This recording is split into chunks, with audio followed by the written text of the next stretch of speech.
Hello and welcome to ATARC's Advancing DevSecOps Throughout the DoD Virtual Summit. My name is Kirsten Patton, Working Group Program Manager here at ATARC. ATARC stands for the Advanced Technology Academic Research Center, and we are a nonprofit that facilitates collaboration between government, industry, and academia in order to accelerate technology modernization initiatives. We provide ongoing opportunities for cross-agency collaboration through on-site interaction, learning, and market research. I want to thank our partners today at Red Hat and Carosoft for helping us create today's summit. Additionally, I want to thank you all for joining us today. This will be an informative event focused on discussing and advancing DevSecOps throughout the DoD. We hope you enjoy this session, and we would also like to remind you that after each panel discussion, there will be time for Q&A. So please place all of your questions in the Q&A box at the bottom of your screen. I also want to remind you to answer the poll questions as we pop them up throughout today's discussion in order to ensure that you receive your CPE credits.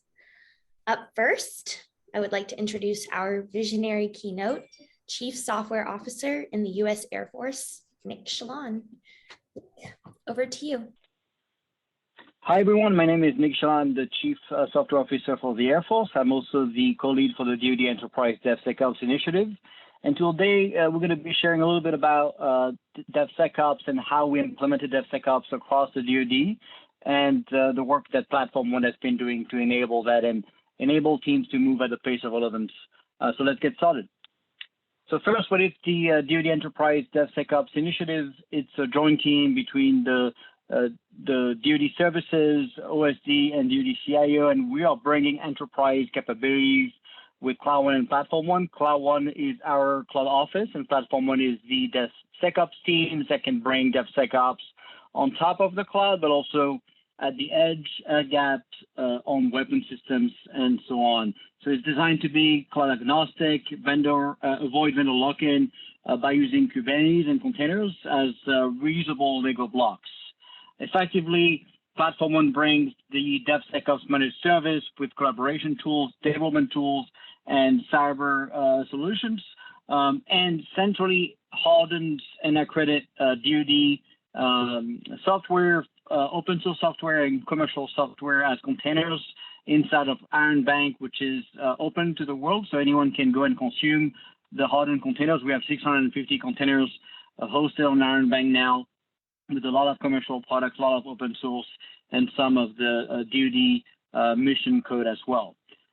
It's all based on Zero Trust, so we are using behavior detection and Zero Trust down to the container level, and we are partnering with the Joint AI Center to bring AI, ML, and deep learning as a managed service, tying it back all together with the digital engineering capability to be able to do modeling and simulation turnkey, so programs can have the full digital trinity that Dr. Roper introduced back last year. And if you missed what that is about, you should check out two of the publications that Dr. Roper issued last year and at the beginning of the year of 2021 in January, which is There Is No Spoon and Bending the Spoon. That brings the three pillars of the Trinity with open architecture, Agile DevSecOps, and digital engineering to be able to build e-systems and programs that move at the pace of relevance. So why does DevSecOps even matter? Well, first, the timeliness component is critical for cyber, but also just to compete. You want to be able to learn fast, fail fast, but don't fail twice for the same reason. We can be left behind. China and Russia and North Korea are massively adopting DevOps. And so one way and the only way to succeed really in building software is to adopt DevSecOps so we can have that baked-in security and fast feedback loop between the warfighters and the development teams. Effectively, we already saved 100 years of time by adopting the continuous authority to operate, which continuously accredits software to release software multiple times a day, saving about 12 to 18 months of time per program per 5 years of time, and the improved feedback loop accelerated thanks to delivery of small incremental changes multiple times a day. So we can save about 4 to 12 months of time for every 5 years per program. That compounds to that 100 years of time saved. I would argue maybe we didn't save it, we just didn't waste it. That's something to think about. We also save on average 12.5 million per software intensive program because of all these managed services and continuous ATO. And so effectively having that baked-in security and zero trust brings us that faster software life cycle without putting the mission at risk. And those Lego blocks containers can be reused across programs to enable sharing capabilities across the department. And of course, being able to do hardware testing brings that continuous testing at the edge on the weapon to make sure we're not breaking the capabilities in production as well. So some of the key numbers that we see, obviously, faster mission delivery with 106 times faster lead time from dev to prod, 208 more frequent code deployments, 7 times less failure, 22% time not spent on rework, 50% less time spent on cyber issues, 2,600 times faster recovery, which is mind-boggling, with development costs reduced on average by 40%, with employees more likely to recommend the organization and retain talent thanks to that 2.2 times improved morale. Now, when you think of DevSecOps and you want to push large organizations to DevSecOps, you want to be able to bring enterprise services so teams don't have to reinvent the wheel and build every piece of the stack in a vacuum, and that's where Platform One and Cloud One comes in. So effectively, we are bringing several capabilities that can be reused across the department. As you can see, we are providing services to large duty programs and PEOs, but also some of our software factories and science technology partners, even non-traditional startups, and the defense industrial base, which are all the contractors working with the department. Also partnering with other agencies outside of DoD as well. We have about 12 agencies outside of DoD consuming pieces of Platform One. So when you have a large organization with teams like this all over the United States that are building software capability, you want to be able to piggyback on several enterprise services that will enable that fast delivery of software, particularly when it comes to cybersecurity and some of the foundation of DevSecOps. To do that, we ended up cutting DevSecOps into layers that can be reused and swapped as needed between the infrastructure layer, which could be a cloud, on-premise, air-gapped, a weapon system, embedded system, and you want to be able to have diversity there. But then you want to bring an abstraction layer, so we use Kubernetes as a platform to orchestrate our containers. We bring the DevSecOps pipeline fully containerized using the containers coming from Iron Bank with 650 plus options now, bringing that continuous integration, continuous delivery layer. And then on top of that, we can then put the service mesh, which we use today, that is Istio, to be able to do zero trust enforcement. And then what's left at the application layer effectively is only 10% of the NIST controls left to worry about at the application layer. So development teams can focus on building mission software and not have to rebuild all the foundation to cybersecurity, encryption, and authentication, and service discovery, and all the different pieces that are needed to build modern software using microservices and containers. We also can see on the left side here the continuous monitoring stack that brings the sidecar container stack that continuously assess and detects behavior drift and enforces zero trust across the stack. So when you have these this kind of complexity with a DevSecOps pipeline stack here as an example, again, we have 600 plus containers, so that's just a tiny subset of one example of a stack. You still have dozens of tools and dozens of environments to worry about between test, dev, test, staging, and prod across multiple classification levels. If you are not using containers, effectively you have to manually update these virtual machines, and you get behind, you have drift between classification levels, between environments, and that's a non-starter in DevSecOps. So we are pushing Kubernetes and containers to automate the orchestration of the stack, have a push button deployment using infrastructure as code, configuration as code, and GitOps, so we can effectively instantiate the stack anywhere on demand with a push button deployment. If you're an organization trying to move to DevSecOps, you want to bring some of these enterprise services, and we started with the very basic ones. The first one was Repo One, which is our centralized source code repo, where we have all the automation to instantiate Kubernetes, and we support 6 different Kubernetes distributions, be able to harden and centrally assess containers, have all the Terraform scripts to be able to automate the instantiation of Platform One and all the container source code, which then go into Iron Bank and Registry One, which is the Harbor container registry that we use at Platform One to be able to consume these containers. So Iron Bank has all the artifacts and findings of each container and the bit of material, something that was just, again, updated as part of the new president executive order signed this week, where people have to provide that software bit of material that we provide within Iron Bank already day one. Now, we also wanted to bring 2 main services that are pay-per-use with Party Bus and Big Bang. The Party Bus is a multi-tenant environment, kind of our PaaS, that's hosted by Platform One and provided at different classification levels, more opinionated. We pick different products and capabilities. We support 16 programming languages, 23 databases, and people can build their software on that enclave. That's the shared environment for ABMS and JET2 as well. And then we have Big Bang. Big Bang is the ability to deploy Big Bang Platform One anywhere. Effectively, it's the ability to take Platform One and instantiate it on any environment, whether it's air-gapped at the edge on a weapon system. We just demonstrated we could put Big Bang on the U2 jet in 12 days and then fly the jet, receive over-the-air updates as containers, and be able to have AI/ML containers be able to manage sensors on the jet to help the pilot make better decisions.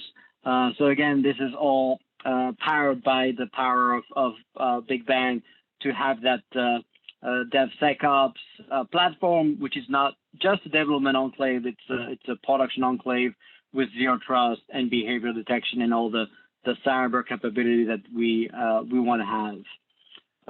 Continuous learning is foundational to DevSecOps and to enable teams to not become stale. And you need to invest in people. And we partner with the Linux Foundation, the CNCF, the Cloud Native Computing Foundation, and O'Reilly the books to be able to bring unbiased content with a cloud sandbox that can be used to be able to not learn in a vacuum by doing. And so we have the training content, and then we created workshops between the 1-day introduction to DevSecOps to the 3-day workshop with hands-on coding and user-centered design to the 11-day Big Bang workshop to be able to know how to take Big Bang and deploy it inside of your enclaves, whether it's for a company, organization, or another federal agency or DoD program as well, all the way to 2 months onboarding where we embed people from Platform One into a large program, and we help them build their minimal viable product and deploy to production within 2 months. So we have a lot of information, and we have open source and released a lot of the architecture documents and a lot of the vision that we have for DevSecOps in the department. If you want to check it out and you want to take some time to go and watch some of the videos we have released, between training videos, between some of the Zero Trust videos, some guidance on how to take care of your cyber findings inside of your commercial products, how to get your containers accredited and authorized in DoD inside of Iron Bank with the DoD-wide reciprocity all the way to SAP classification levels. We are already trying to help small organizations and large organizations get to move and adopt DevSecOps. So if you want to check it out, go on the software.ai.mil website under the SOP documents, you're going to find a lot of publications. We just released the DoD Enterprise DevSecOps Reference Design version 2 that has a lot of great information about DevSecOps, but we also have a lot of detailed architecture documents on the cloud native access point, which is our zero trust implementation to move the cloud access point from on-premise bottleneck to elastic on the cloud, while also bringing zero trust baked in day one. So check that out if you want to learn more about Platform One. Go on the Platform One, p1.ds.mil website. Repo One, our source code repo. You can get to see all of the source code of Platform One, Big Bang, and so on. And then if you want to join some of our events, we do Ask Me Anything events every month. So check out when the next one is going to be on the software.dev.mil website. Join us, come ask questions, come share your story. And then if you have any questions, never hesitate to reach out to us at af.cso@us.af.mil. Again, this is Nick Shalom, the Chief Software Officer for the Air Force. Thanks for your time.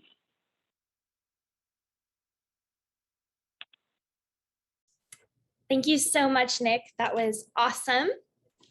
And we are ready to begin panel one. If our panelists could please come on camera, and we'll go ahead and get started. All right, so we'll start off by having each of our panelists please introduce yourselves. Who are you? What do you do? Anything else you'd like to share with us? Let's start with Candace first, please. Yeah, hi. So I am Candace Deloge. I am the Senior Scientific Technical Manager for Warfare Systems, Software, Science and Technology and Development at Naval Surface Warfare Center, Dahlgren Division.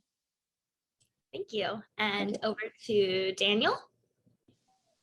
Hello, I'm Daniel Corbin. I am the Technical Director at Deputy Commandant for Information IC4, basically the CIO of, or within the CIO organization of the Marine Corps. Thank you. Over to Nicholas.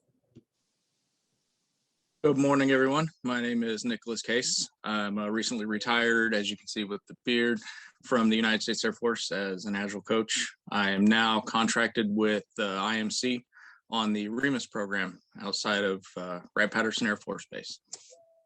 Awesome. And let's hear from Austin next. Hey, good morning, everybody. I'm Major Austin Bryan, the operating officer for Platform One. Thank you. And Dr. Elena Brown. Good morning. I'm Dr. Elena Brown, or just Dr. Brown. I work for the Institute for Defense Analysis. I've been there around 6 years right now. It's my third career. I am a member of the research staff as a senior scientist and involved in various efforts to include cybersecurity, cyber forensics, so the whole package. Awesome. Thank you. We've got a great lineup of panelists. So first, we'll go back around again, but this time I want to hear from each of you about your story adopting DevSecOps from a people change perspective. So whatever that means to you, what are your experiences and how do you interpret a question like that? Let's start with Candace again. Yeah, absolutely. So at Naval Surface Warfare Center, we're actively working to, in terms of our adoption of DevSecOps, right? We're right now standing up a naval software factory that's based on 5 pillars. And within those pillars, it's all tied ultimately to people, right? And the culture. So we think about things like, how do we train our workforce, our software workforce? We think about things like, how do we govern data and shift the culture in terms of tagging at the source code level? We think about, how do we engage with people from a metrics perspective, and how does enabling automation help them? And then also training in terms of teaching, right? How to study and interpret those metrics. And then we think really about like what we're building for our DevSecOps platform. There's curriculums that are being developed in terms of, and there's 2 paths. One's called All for One and One for All. And that's focused on all of our software developers. Hey, what are the courses that make sense to ensure successful adoption of DevSecOps? And then we have a second curriculum called To Whom It May Concern. And that focus is more on those that are onboarding onto our DevSecOps platform. And so in all those things that we're talking about is how do we train the workforce? How do we shift the culture? How do we enable ground up movements to go after things like resource mobility and adaptive engineering? So again, in all those things, every pillar that we focus on, it's all tied back to how do we train? How do we motivate? How do we encourage? And how do we build momentum from the ground up? Awesome. Thank you for those insights. And then Daniel, I'd like to hear from you next. Thank you.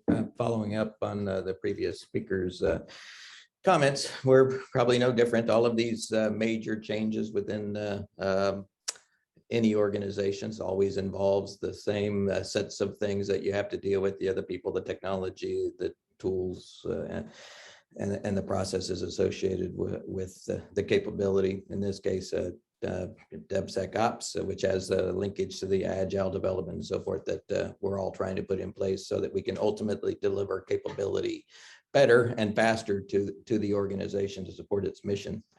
And DevSecOps is no different, other than I would say that there's a sort of a groundswell within the folks that actually produce software. They want to be able to do this, and what the benefits it provides, which is providing capability faster, is what the leadership wants. So there is this strange relationship that within the organization, by and large, they want this to happen. They want this to happen, but there's when you look at the agile product delivery, which delivers stuff fast, on top of that, you need this agile governance, I would say, to enable that team to be able to operate fast. I think at least within our organization, there is still some work there to be able to ensure I would say the empowerment and the trust exists to allow to remove the resistance in the system to move forward. We talk about DevSecOps allowing the teams to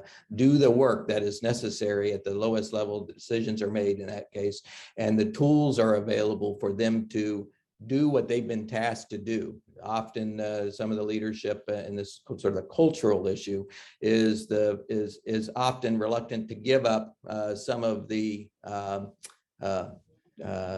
authorities that they perceive they have and they perceive that are necessary to reduce the risk of delivering new capability faster. But over time, that's going to change because they do see that there's something necessary. So there is this culture a component of the people element that has to be in place. It really comes from the trust, the collaboration, and the communications that have to be put in place for this to work. I think it's all, as the Nicholas mentioned, there is this thing that's happening, and it demonstrates that it works very well. We just have to get in place all the sort of things that make it difficult, right? Not difficult, but create a challenge for us today that we're all starting to overcome, which is, do you have the skilled team members? Do you have the authorities in place to do it? Do you have the system engineering processes that are necessary to be able to support this have to exist as well? And most importantly, is everybody in the entire ecosystem working against a common goal to deliver the capability and support the mission? And I'll stop there. Over. Great, thank you. Nicholas C., another Nicholas C. with the Air Force. Yeah, we don't get confused with each other very much, though. So, for me, it's most people, nobody wants to fail. Nobody really, and with the Agile and the DevSecOps environment, you are allowed to fail. People don't understand it. You learn when you fail. If all the time you're succeeding, you don't really know where your metrics are. You don't know how fast you can go or what you can do. So with the DevSecOps, you're able to fail fast, learn, and then ultimately succeed faster. And I think Daniel hit a lot of those points that, the teamwork, the collaboration, all that mojo that you need to put together so that get all those cogs in the wheel and get that machine going faster. That's really where DevSecOps comes into play and has a lot of great successes. Mm-hmm, mm-hmm. Yeah, great. And then Austin? Yeah, I think leading an organization for DevSecOps, you have to focus on culture, process, and technology. And we spend a lot of time, even with, you just heard Nick's briefing, spending a lot of time on technology, but not a lot of time on process and culture. And to be honest, we don't really train our military leaders to lead in a way that makes sense for software. We teach them how to lead in a way for command and control, which usually has a lot to do with zero risk acceptance. which then just adds a lot of policy on top of things, which ultimately slows things down. Whereas controlled and smart risk taking and smart failure, if you will, is a way to learn quickly. But I would say most organizations talk about that, but aren't really willing to actually do it. Typically, there's a lot of antibodies outside of your own control from a product perspective that slow the process down or require to win a lot of hearts and minds. So I think looking how we recruit and retain and develop people that understand this skill set is really where the biggest fundamental problems are for the DoD, at least right now. For example, at Platform One, we don't work on base, right? We work off base. A lot of us telework. We give actual good equipment to people and good internets. They can do development up to IL5 from home. We don't do tech roadmaps that are more than like about 6 weeks out, which really drives people crazy. I don't palm for money for 3 years in advance. All these things like make people's heads explode, and people will tell you they can't happen, but we've been doing it for about 3 years now and it works. Anyways, there's a whole bunch of things we could talk about, and I don't want to take all the time, but looking forward to some of the Q&A maybe on some of these topics. Over. Sounds good. And Dr. Brown, in your line of work, how do you approach DevSecOps from a people perspective? You're muted. Yes. Hey, can you hear me now? I basically have stepped into it when I started to support department director of operational test and evaluation in developing of the DevSecOps for Unified Platform and the JCC2, the Joint Cyber Command and Control, and the other programs that are falling under what's called the JWICA, the Joint Cyber War Fighting Architecture. From that, I know some of you are aware of it, and there's the Unified Platform that basically gathered everything and fell under what's called the software factory, which is where we've got a lot of software or DevSecOps development that's going on. I was with that program for about a year and a half. I stepped back. I'm in the areas now of looking at DevSecOps for AI, autonomous system for the U.S. Army. I did some stuff with regards to cyber ranges in that area for capabilities and specific types of organizations. Personally, myself, I look at the organizations, I look at the cultures with regards to DevSecOps. Areas I'm looking at is how do you do agile standardization? How do you do agile policy? How do you do agile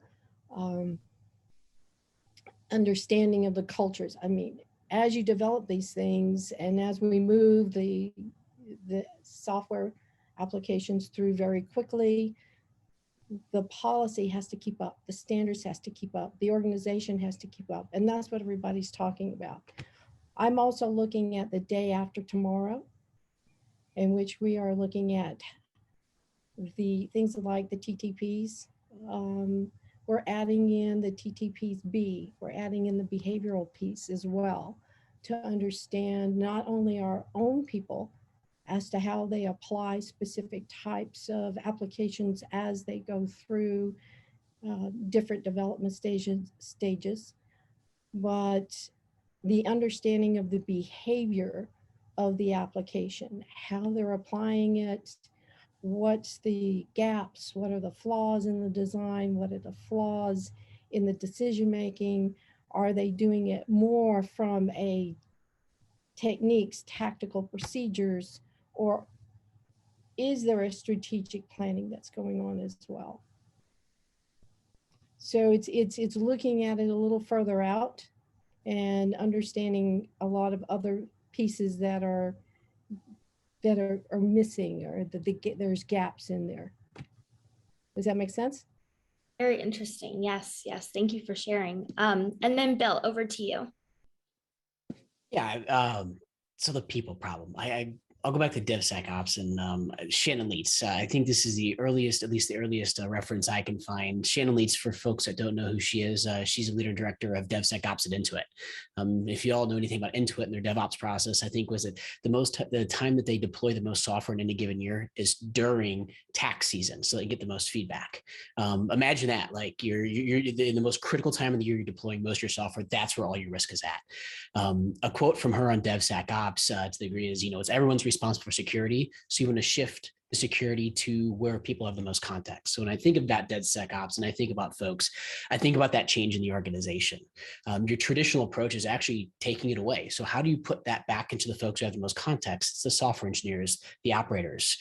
Those are the folks that have the most context for the software. So how do you get those security there, making everybody responsible? And we think about culture change, and that right there is a big hurdle. I would argue that's not necessarily the traditional Western thought. We are talking a lot about culture here. Austin, Nicholas, Dr. Corbin, Lenka, Candace, culture. I find one thing interesting as we think through culture and I look at changing DevSecOps in an organization is our old model, the Western model is, if you think about a pyramid, culture at the bottom, values and attitude in the middle, and then what we do at the top. Our old way is going bottom up. We want to change culture, talk about these new values and attitudes, and ultimately what we do changes. If you look at the Eastern concept of sort of the cultural change, Toyota has got this down, and there's actually a case study by John Shook out of there was the NUMMI plant. It was a Toyota and GM collaboration in the 1980s, mid 80s, or early 80s. And what they did is they switched to an Eastern model. And I think this is imperative as we think about DevSecOps, because it is, Austin, you've pointed this out. It's not this big traditional, what I call traditional contractor, or the traditional planning right there. It comes from contract theory. The Eastern model, this new change, this new way says, what do? We start there. We start, Austin, sounds like you're putting a process in place. You're not talking about the culture. You're putting a process in place. And what you do is you change the behavior to start changing the thinking. And so we start adopting these models. We change what we do, then that will drive what the values and attitudes become. And then ultimately what the culture is inherited through that. So as I think about the people and the process, we talk about all the big threes, the technology. I think everybody's possibly pointed out, like, technology is not the issue. Technology is the easy part. It is, how do you start changing and moving towards that? And as I think about the organization, it's looking at, how we talk about Agile, we talk about Lean, and we can go back to, all the fundamentally the precipice of this was, the whole World War II and out of dimming in everybody as it's come forward. So, looking at that, that's how I like to look at where and how to push an organization, change an organization, and or coach an organization to, acting to a new way of thinking instead of thinking about the new way of acting. Love it. Thank you. Great insights. So we had one audience question come through. Has increased telework past 18 months afforded some DSO opportunities, and which should we strategically retain as we return to the new balance of telework and onsite? Austin, would you like to provide your answer for that one? Sure.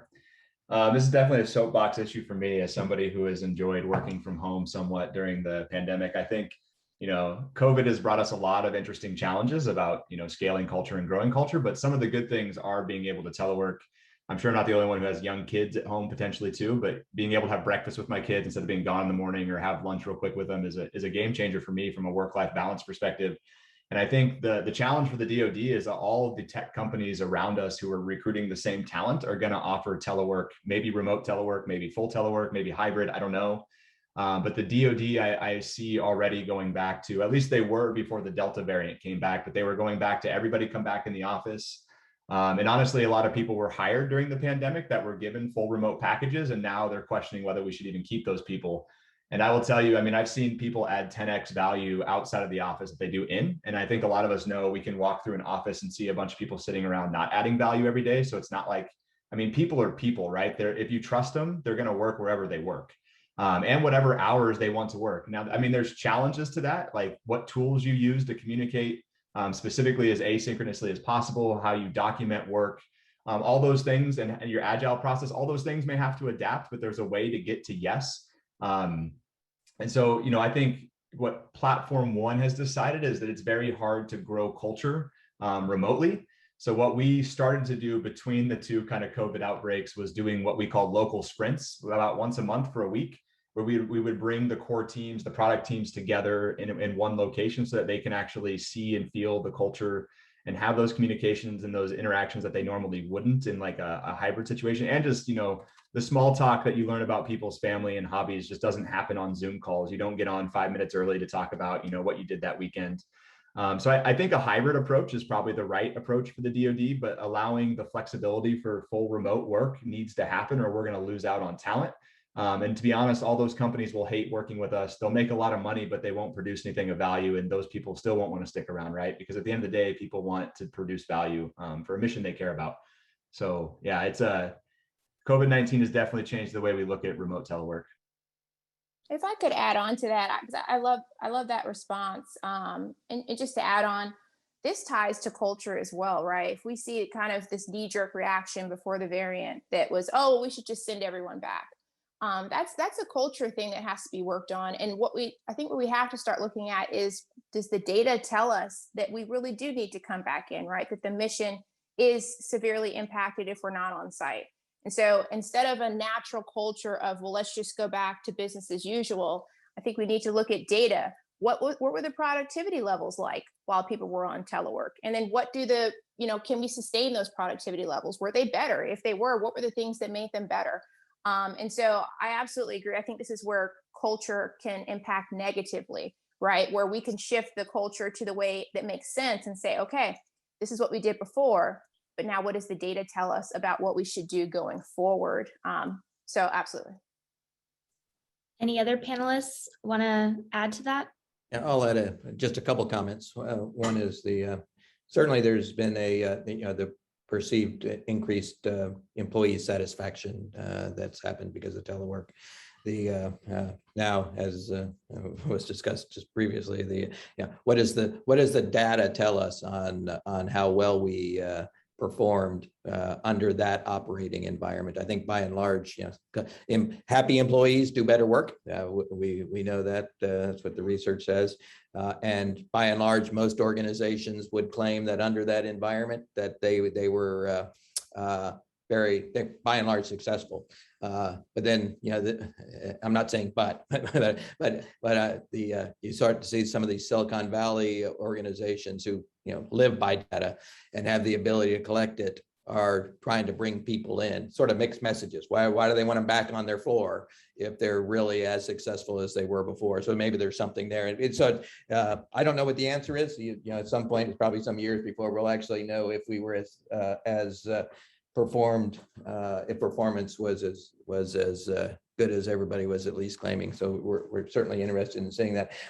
Now there was some, at least within the Marine Corps, and I suspect other governmental agencies were similar. We had some technology issues up front as we came out of COVID. We got all those, most of those resolved. But when it comes specifically to our DevSecOps capability under this current environment, we had some technology issues. It really access off of the secure domain into the DevSecOps or into our environments to allow people to work remotely. I think we're still working through most of those. So, and all of those are solvable. It's just going to take some period of time to flesh it all out. You don't really know until you fail, as was mentioned earlier. And what we don't want to do is get to the point where we fail fast, but fail often. So we're going to avoid that. And I'll stop there. Excellent points. All right, let's go ahead and put up our first poll question, which is, are you currently working towards DevSecOps? Yes or no? So go ahead and answer that if you'd like to receive your CPE credits for today. And next, we'll talk about what skills are necessary to ensure that DevSecOps has a people change perspective. How should this be structured within an agency? So if each of our panelists could speak to that, how it is at your own agency, what you see, what you think needs to happen, anything around necessary skills. So let's start with Nicholas, please. So the culture shift is the mindset. There's a difference in your thought process as you shift towards an agile mindset and thinking along those lines of I don't need everything up front. I don't need to have everything I need to do for the next 6 months. I just need to know what I need now, just in time to finish this one small portion and get it out there and get my software improved in that little area. That's the mindset shift there is really the most important thing that you need to get. You're not there to have everything. You're only there just in time. You know, that's, for me, that's the core point. So thank you. And then Austin? Yeah, I think the biggest thing is just being having the courage to take real risks. I just think a lot of times it's very easy to talk about, but the minute that you get taskers or trying to get pulled back into the normal kind of program management reviews that people like to run government programs by, it takes a lot of courage to not follow the trends there, specifically because a lot of those checking of the boxes is going to be what promotes you in your career. But I think if you have leadership that's supportive, or you can win over some leadership that's supportive to give you enough airspace to maneuver a little bit, there's an opportunity to make a lot of positive change. And I think the movement really across the DoD is growing. This entire DevSecOps mindset, much more of a culture and process, again, more than technology. But yeah, I think the courage to actually take risks is the biggest thing I would recommend. Great. And Dr. Brown? So I'm looking at it again a little bit differently, in which I'm looking at how we are doing DevSecOps and then ops, and then how the other countries are doing it, specific, special type of countries, and determining what we need to do differently with regards to how they're doing theirs. If we take a specific country I've been looking at, when they do their DevSecOps, they are basically inside the system. They see the system and they strategically move through the system from within, let's say, within the virtual environment, where we look from the outside in. And so therefore, as Nicholas said, the mindset is different from us. We are being actually, and you can see it, you can see people, thought processes change, trying to see it from a different perspective. It's not from a technology perspective, as it's more from a behavioral perspective. And that is different from us than it is for other countries. Like China and Russia have been doing this for at least 40, 50 decades, okay, where they've gone in and they have learned and they focus more on the behavior, and they use the technology and development of the technology to get to where they want to go in understanding the behavior of their adversaries or their opponents. We do it the other way. We focus in on technology and hope that the technology will help us understand who we're dealing with. So in developing what we do, in developing our technologies and developing our software and adding in the security component. Now, I've talked to a few of the people with regards, some of our guys at IDA with regards to cybersecurity, coming back and doing cybersecurity on the development of the application software or the technology. And for them, if I tell them, well, isn't the security supposed to be integrated with the development at the same time? And they say yes, but at the same time, they don't feel that the security is done well enough. I don't know. That's something that we have certain people that look at that.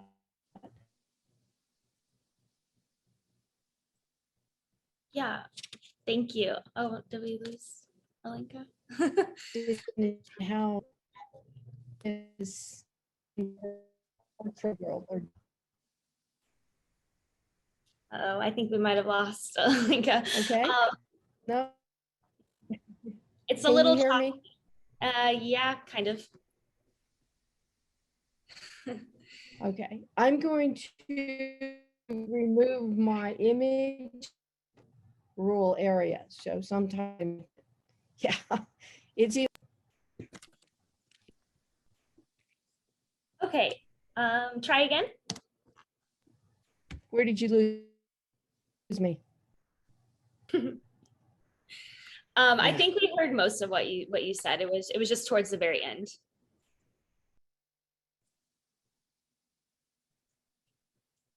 Okay.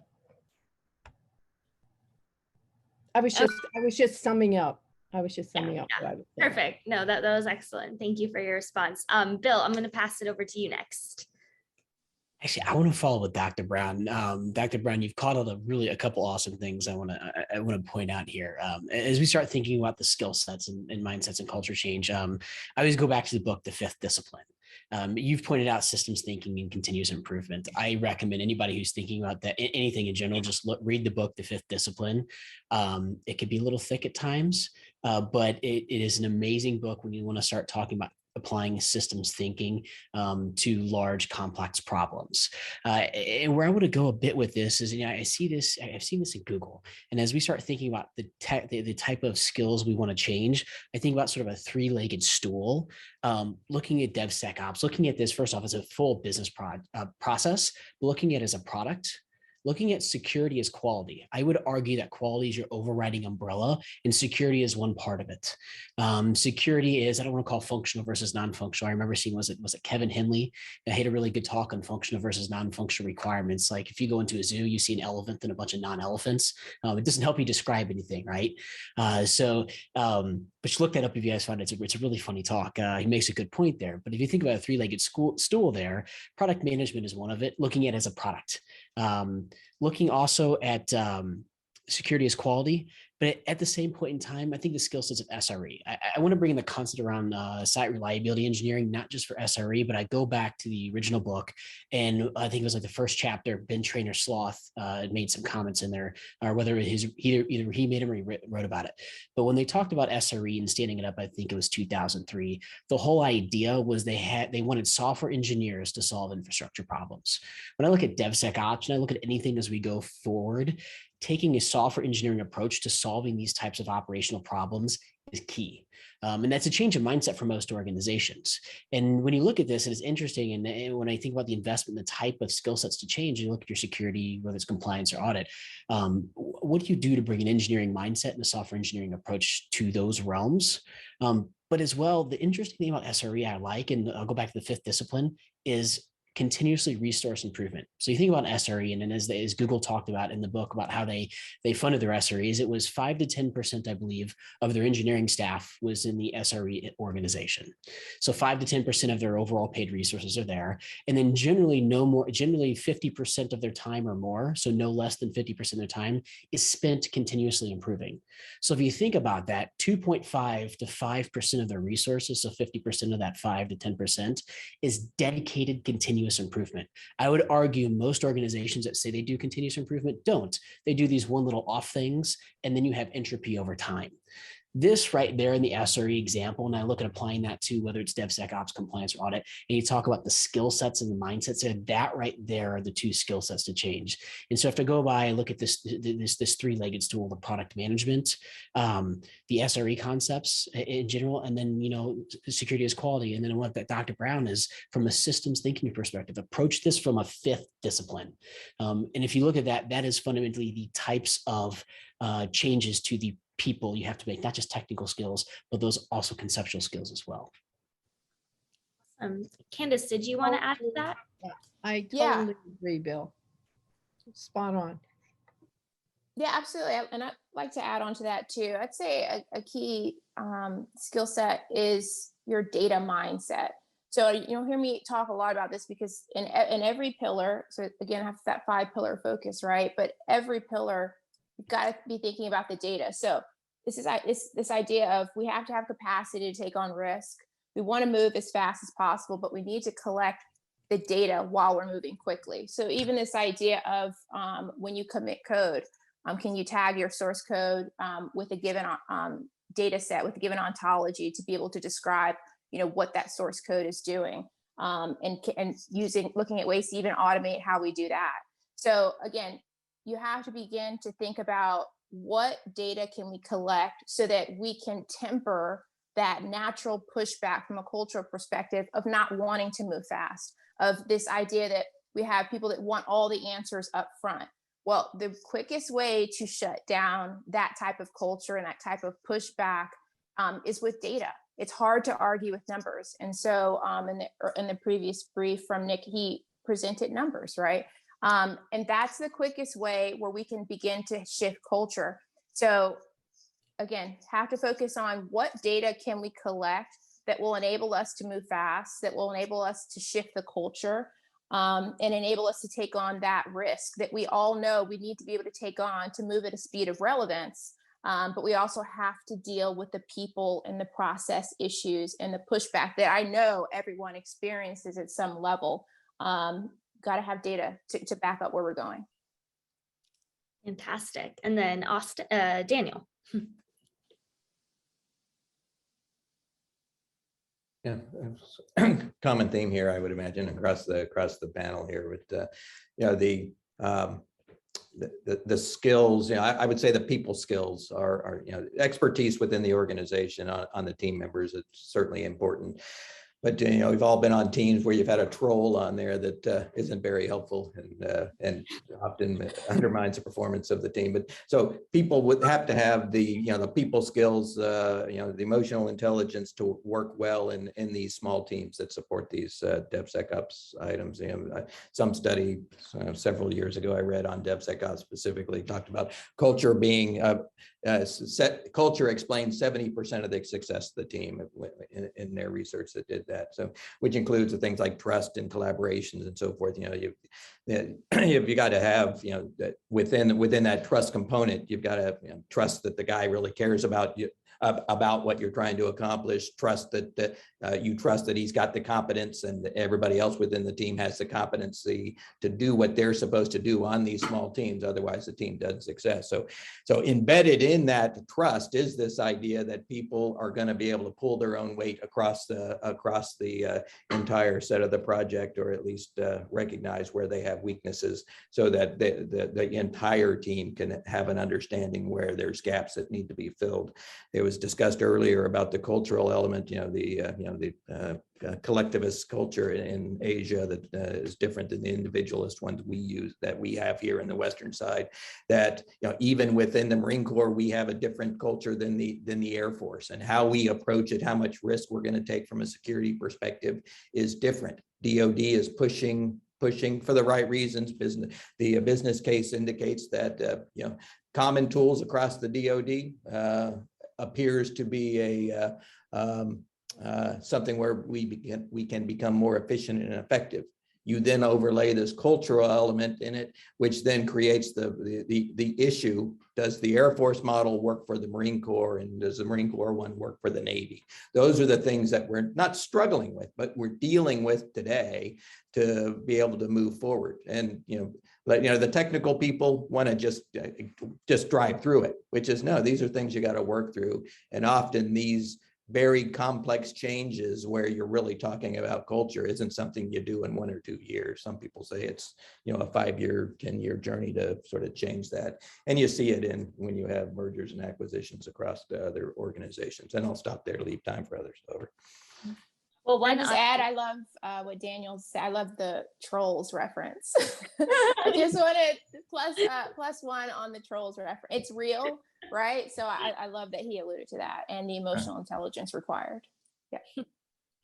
One audience member noted that they've been able to successfully implement a sprint-based buying in their organization, and they're wondering, any of the panelists, have you given thought to Agile procurement at your own organization?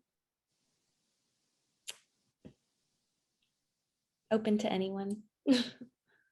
Yeah, I'll take this one. We haven't.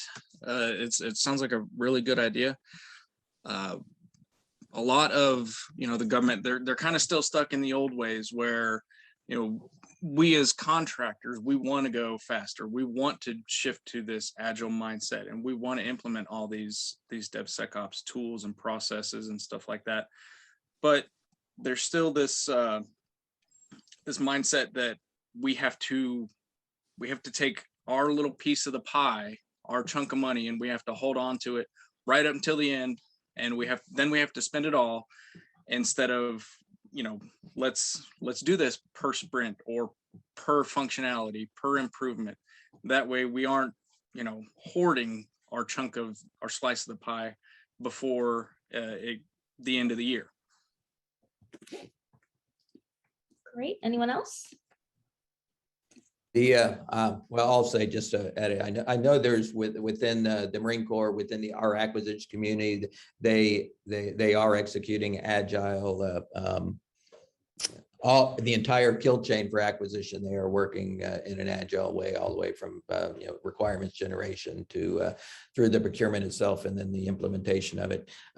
It's sort of outside of my area, so I know what's going on, but I can't really talk about the specifics other than I know it's going on. Over. Yeah. And if the person who asked the question wants to elaborate on what sprint-based buying means, please do so in the comment, and then we'll get back to you on that. Another question that came through is, how do you avoid the potential of an Edward Snowden situation in DevSecOps? So Edward Snowden, former computer intelligence consultant, there was something highly classified that was leaked. Thoughts on that? Yeah, I mean, I responded to the comments, but I don't think leaked classified information, as somebody who's worked in classified programs at the SAP level for 12 years, has really anything to do with DevSecOps, right? That is a military intelligence problem, right? And that's how you protect data. I mean, yes, DevSecOps fundamentally changes to some degrees the types of technologies we might use to protect data, but protecting data, whether it was on a film reel shot down from a satellite in low Earth orbit, or data that's moving, across the military Internet of Things through DevSecOps, a person who has access and cleared to have access to that data and then decides to leak that data to the press is not a DevSecOps unique problem, in my opinion. I agree. To me, that's more malicious intent than what we're talking about. I agree. Absolutely. Yeah. So not just a security issue, but they were going out of their way to be malicious. Well, I would add that. Always. Because there was more to it than him just being able to access that information. Right. And as Austin said, there's a whole security element there that has nothing to do with DevSec at all. Okay. Let's. May I? Yeah, go ahead, Bill. I actually want to make so it is, but I think this could be a learning lesson, and I'd love to I'm going to throw it out there that I don't want to say it's a contrarian point of view. But so I'm going to put my software engineering mindset on, and I see something like Edward Stone, and I start to think about, principle of least privilege access, and then the concepts defense in depth, and we start to hear about zero trust. Now, to a large degree, I agree. A lot of this may or may not, and I don't know the specifics of a lot of what happened in the Snowden case. But if I start to think about just traditional internal vectors, what are these things we start thinking about? And this is the part of runtime security. So if you think about DevSecOps from a build time, a rust time, and a runtime security aspect, what are things from a software engineering perspective that we can build into our software systems? And as we start talking about changing the mindsets and the skills of our engineers, looking at it from that way, would I say defense in depth and things like zero trust and probably most likely least privilege access would have done here, but I don't know the specifics around any of the agreements on sensitive access to that point. But as you start bringing these into your software engineering mindsets, then you start to think about the epitome of DevSecOps is pushing those security responsibilities as close to the people of context. So I'll ask the broad question there: the folks who have the most context that are dealing with the software applications and or the technology ecosystem that was around Snowden in that situation, what could you have done from the software engineering principles and practices to bring these into play?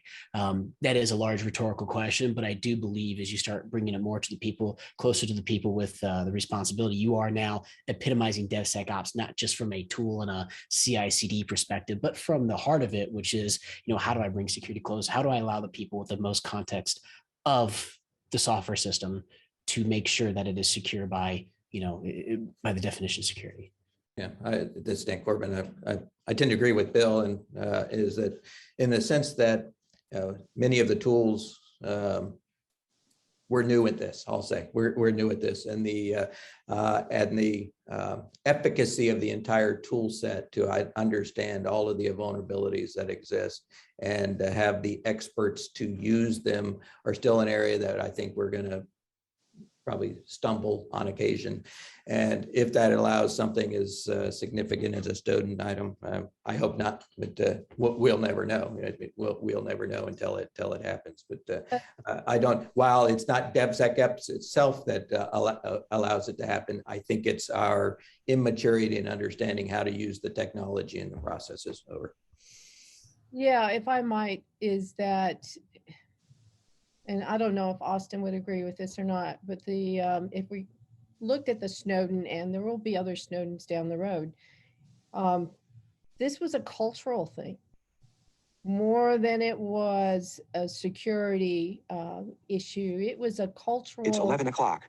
The culture allowed him to do what he did. Okay, so making the culture more aware, not just simple training. How do you make culture aware when you have people that process information differently? Okay, and how they process information allows them to do the acts that they do. We did map his cognitive pattern, and we did see shifts in his patterns when he did certain things. But we also noted in those shifts that he couldn't have done this by himself. And that's as much as I'll say. It is a cultural, it's a human piece in here, not a technology or a software piece.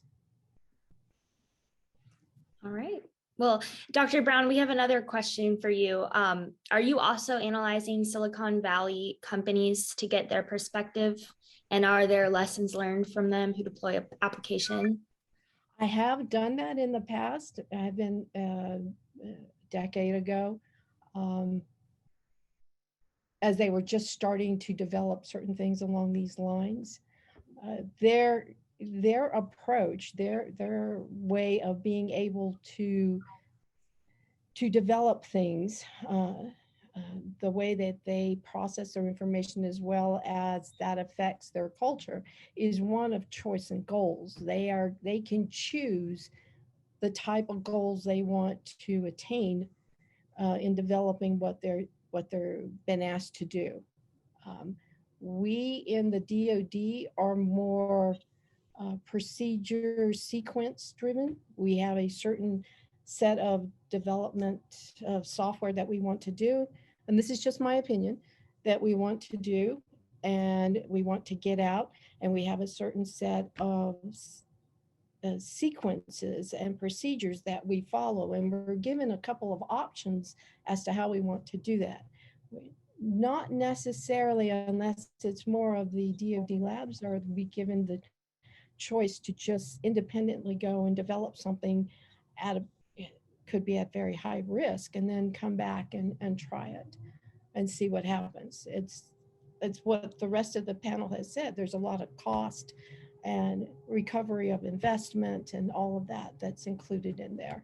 Where in the Silicon Valley 10 years ago when I did this, that risk was not based on return of investment. So, and I'll stop there. Let somebody else talk. Sounds good. We had another comment. Dr. Brown, loved your comment about Russia and China. It's important to understand the opposing forces ethos. Each intel service has its own culture. It's essential to understand. And then let's see. Okay, so any insights on how the OPS component of your organization is actually providing the platform in a new way? Austin, could you provide your answer for that one? Ben Shapiro. I don't think that's the Ben Shapiro on stuff. Yeah, I thought the same thing when I first read it. I was like, oh, interesting. Yeah, so I wasn't sure I fully understood the question, right? But I read it as, how do we sustain the actual ops environment, and the way I think about it is, we have the same underlying platform that is built on configuration and infrastructure as code. Specifically, we use Kubernetes because it helps abstract the infrastructure layer and enable DevOps through a common platform.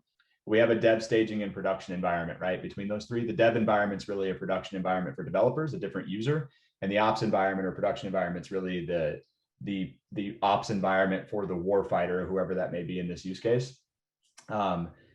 I will say there's a unique problem, not problem, there's a unique persona that you support in production for the warfighter, right? Because and I've been on the operational side of the Air Force too, not my entire time in acquisitions, is that the person that is sustaining that environment may be, 18 to 22-year-old person with minimal training. Not anything against them. It's just they have a completely different training pipeline and retention rate than, an SRE is from a specific IT DIB partner. So how you make that platform repeatable and data retention and basically blow it away and restart it without losing mission, and how you set up redundancy and COOP scenarios becomes one of the big challenges, right? So maybe the question was around that specific aspect. I think repeatability and usability of a platform becomes key. And that's a challenging problem, especially because a lot of the production environments for the DoD are air gapped, right? They don't have access to the internet, or if they do, it's intermittent connectivity to the internet, or they have extremely limited compute and store resources, right? You could be deploying to a U2 like Nick talked about, or you could be deploying to a missile, a UAV, whatever it may be. You can't treat that production environment like you treat a cloud-based dev environment where the developers are working, right? And so making a consistent platform end-to-end that's repeatable and engineering it that way with the end state in mind is really what DevSecOps is all about. And you really have to basically map things backwards from production and who you're supporting in production. Right. Any other comments before we pop up our next poll question? All right, let's pop up our next poll question then. DevOps is an approach intended to deliver increased business value and responsiveness with rapid, high quality service delivery through which of the following? And your options include culture, automation, platform design, or all of the above. So please take a moment to answer that. And we'll go ahead and post the results once we get enough responses. All of the above. Is that what our panelists would have answered too? All right, sounds like we're all on the same page then. And then since we're running close on time, let's actually pop up the third poll question as well and knock that out, which is going to be DevOps helps you scale through continuous deployment. So true or false? And then we'll be done with our poll questions. Okay, so let's just do a round of, any other thoughts or things that you want to share surrounding this topic. Final, let's see, okay, most everyone answered true. Anything else that you guys want to share in terms of adopting DevSecOps from a people perspective, lessons you've learned along the way, or any last trusted approaches that you think are applicable that you could be sharing to our audience? Let's just go with Candace first, please. Yeah, absolutely. So I would say my biggest thing is I want people, and especially those that I'm working directly with, I want them to be comfortable with being uncomfortable. We're thinking about culture and people, whatever you're doing day to day and your facilitation of DevSecOps and adoption of DevSecOps, if you're comfortable in what you're doing, if you're comfortable with what you're executing, then I'd say you're not on the right track. We should be uncomfortable with the amount of change that we're taking on. We should be uncomfortable with how we continue to shift, but that means to me that we're on the right track. And I always encourage those around me to think bigger and to always question what's in the realm of possible. So I would say historically, I've just seen a lot from a culture perspective of people thinking, oh, I don't know that we can pull that off, or I don't think our leadership would go for that. And my approach is we have to be willing to take risks. We have to be willing to try new things. And for those that I work with that are uncomfortable, right, then we have to ensure our leaders are assuring them that this is where we are actively working to build capabilities to deliver to the fleet that are life-saving capabilities. And in that, you have to be willing to do everything you can to ensure speed of relevance and the highest quality product, which means, again, you've got to be uncomfortable with being uncomfortable. You have to be comfortable with being uncomfortable. Yeah. Awesome. And Daniel. Yeah, the last comments were certainly true. And I would also suggest that there are areas, a lot of gaps that have been pointed out here that within at least the government, we're not as quite quick to move on the cultural things as we should, as certainly the folks out of Silicon Valley do, and bring those processes into the organization and adopt them so that they are ingrained throughout our organization. I mentioned earlier about the governance issue isn't necessarily, or the governance for the development of product, I'll say, is not as resistance-free as it could be. There's many things that could happen at the team level that can be elevated up to increase the trust of the leadership within the organization. And it generally looks like, hey, we're going to adopt these best practices that others understand. Here's the metrics that show that we are meeting the goals of the organization that will increase the acceptance of the approach to the sort of the middle management. They're the ones who sort of stand in the way often. And we need to sort of get those middle managers, the frozen middle, out of the way so that the objectives of the larger organization can be satisfied. And we often do that with we reorganize our way out of that problem, which we just don't have the ability to do that these days. And so I'll stop there and pass it back to you. Thank you. Over to Nicholas. Yeah, perfect. Daniel mentioned one thing that seems to be permeating the rest of the government agencies as well, is that frozen middle. That's one of the big hurdles that everybody, at least in my experience, has been facing. For one, the mindset shift is difficult when some people, they just want to throw tools into your process. Tools should enhance your process, not create them. If you're using those tools like that, there are agile tools that are Swiss Army knives, and you can fit a waterfall process into that tool without even knowing it. And before long, you're back to right where you were. You have to empower and trust that, the teams are doing what you need them to do without micromanaging, standing over their shoulders, anything like that, to make sure nobody's doing anything nefarious. You have to have that trust. Nobody comes to work to do a bad job. Everybody's here to do something good. You have to realize that. And that's the culture shift that we have to make sure we're empowering and trusting that is the direction we're headed. Fantastic. And Dr. Brown? I don't have much more to add to what everybody has already said. I agree with them. They're spot on. We have, yeah, I can hear you, but I was going to say, I had one question for you come through email. If you could answer, how does your work impact the writing of code before they write the code and forensically? Okay, let me give you an example if I can. Maybe this is not a good example, but I'm going to give it. In development of interfaces, which is a huge piece in development of our software and our technologies, because that interface allows the human to communicate with and to gather the type of data and to strategically make decisions based on the data that they're getting. If the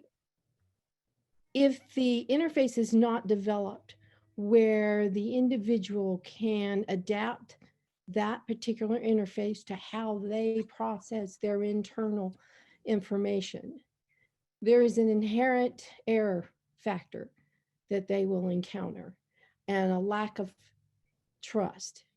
If that interface is developed in a way that the individual can access and walk through the information in a way that is what we call in rapport with their thought process, then what you have is an inherent and immediate trust of the data. It's an interesting exchange between the machine and the individual to watch. I did some training with one of the guys who went to Kuwait just recently, a major, and one of his operators was looking at a new technology and the interface that came up, and he was telling the major that he has difficulty engaging with the interface. Well, based on this training I gave to the major told him, well, change it to a background color that you like. And he did. The operator did. And he came back and said, it was so much easier to understand the information, to access the information, and to trust what I saw. There is what everybody's talking about here. There is so much going on from the human perspective with regards to the development of the software and the technology that we do. If the technology and the software doesn't resonate with the operator, then the operator will find a way, as Nicholas said, will find a way to go around it or a way to fix it so that they can use it. Does that help? Yeah, thank you. No, great answers, great questions from the audience too. And then to wrap us up, Bill, we would love to hear from you. Yeah, last thoughts on my mind is I just want to go back to sort of the 2008, 2009 time. We're talking about DevSecOps, and sometimes I think we may get pigeonholed into certain things. Flickr, 10 deploys a day. The wall of confusion, Andrew Clay Schaefer. All gets down to really two big things as we think about it, is really around the theory of constraints and sort of thinking of it. I mean, Nicholas, you talked about business process. Everybody here has basically talked about it as a process, and we've referred to systems thinking. So when you think about agility, in traditional project management and agility, these aspects, how do we understand the fundamentals of what this is based on? We don't want to dig into the tools to talk about security. We can pigeonhole all day and make it and drive, and go nowhere. So what are we doing to get back to validating, testing, getting to market, and ensuring we have that tight feedback loop? And so I think a lot of what you're seeing today in the DevSecOps is no different than where DevOps started. We're just now expanding it out to the other folks that add quality to our software products. And that starts the security. And I don't believe it's going to be the end either. It's eventually going to be anybody and everybody in the value chain of who delivers that piece of software that's not identified as either a developer and or an operations folks. So that's the thoughts on my mind. Excellent. Well, unfortunately, we are out of time now, but I want to thank all of our panelists for such great insights and being here today, and excellent audience questions. I saw there was a lot of chatter back and forth, so always good to see lots of interaction. Thank you all again. Appreciate you being here, and hopefully we'll get you back again soon. And with that, we will have our second panel now. So if our next round of panelists can come on screen. And Bill, I think you're hanging out for this one again too, right? Awesome. So we'll have our other panelists come on screen. This time we will be discussing about, did DevSecOps forget compliance and audit? But before we do so, I would like each of our panelists to take a moment to introduce themselves. Bill, I'll have you introduce yourself too for those who are joining us just for this panel. But let's start off with Dennis, please. Yes, hello. My name is Dennis Brown. I am a computer scientist for the Air Force. Specifically, I am the chief engineer for BESPIN, which is the Business and Enterprise Systems Products Innovation Unit, associated with the Business and Enterprise Systems Directorate. So BESPIN was stood up a little over 2 years ago to really focus on mobile development for the Air Force and for business and enterprise systems, right? That's our domain. So, we're lumped into the software factories of the Air Force. We're a little bit different with our focus on enablement. Digital U comes out of BESPIN, and our focus on mobile and trying to set some standards for the Air Force and some, tools and pipelines. And so that has led to the state we're in today, where we've obtained a continuous authority to operate, and we deliver apps to Cloud One, and we're working on several other paths to production. Now we'll stop there. Thank you. And then over to Christopher. Yeah, hello everybody. My name is Chris Christ, and I'm the Chief of DevOps here at U.S. Transportation Command. And yeah, I don't really have much more to offer than that. Other than that, we're really just trying to provide DevSecOps as a service, really from kind of an enterprise perspective, where all programs come to our environment and they use our software factory and use the CD side of the house as well. With currently we're looking at EKS. So yeah, that's what we're trying to do here at U.S. Transportation Command from a DevOps perspective. Excellent. And then Bill again. Bill Bensing, managing architect at Red Hat, the North American public sector. So I focus in the software factory concept and the aspects, DevSecOps, and actually a lot of with this one, unfortunately, John had a last minute engagement today, but him and I have been working closely on this concept of modern governance, and he's been talking a lot about it. So I'm excited to speak about some of the things that ideas we shared together, and yeah, going from there. Fantastic. So let's start with compliance and audit first. What is this? Why does it matter? And then we can talk about how it relates to DevSecOps afterwards. But Dennis, maybe you can help us with the definition there. Wow. Yeah. So I'm recalling approximately 24 hours ago when I asked you guys, what does that mean? So so take this all with a grain of salt. So our big focus is on what does it take to get the app out, right? So we if you're working from DevOps to DevSecOps, you're kind of looking from the point of view of, all right, DevOps works, but how do we actually get through the hurdles to get it out? And that's kind of the mindset that, is going to lead to pain, basically, right? So we've have DevSecOps that brings those in, but the focus still is mainly on security. That's usually the biggest holdup. A lot of other things can be negotiated, can be fudged, I guess, although I'm not encouraging that. But the security can say, no, we're going to take you off. We're not going to let you go on in the first place, right? So a lot of the focus has been on security, but there are compliance issues, obviously, and I don't claim to have encyclopedic knowledge of them. But for example, our financial systems have to deal with financial data and comply with FHIR, FISCAM. Our HR systems have PII issues to deal with. So, and of course, our weapon systems have all kinds of overlays and things to worry about. So,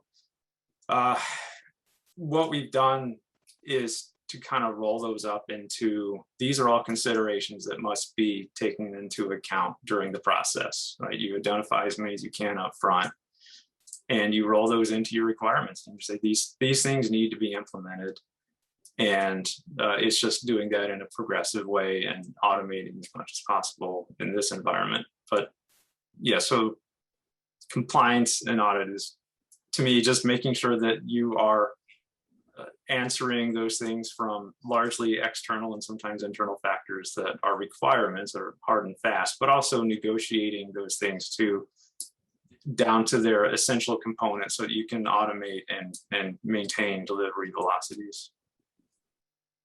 Great. And then Christopher, how would you have answered that question?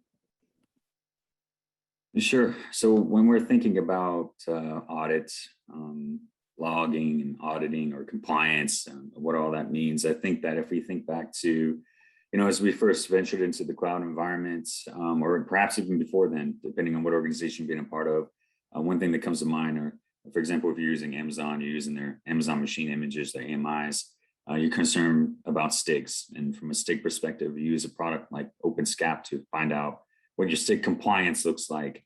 And then your organization sits there and they say, okay, do we want to accept the risk on this or not? And that would typically be up to your AO, authorizing official, to sign off on that. So as we've moved forward and we've implemented DevSecOps and DevSecOps methodologies, and now we look into, okay, well, we now really want to be more focused on, the logs that are generated from that entire process. So you may begin with unit testing, SAS, so static application security testing. We may look at quality code, so products like SonarQube are out there for that, SonarQube.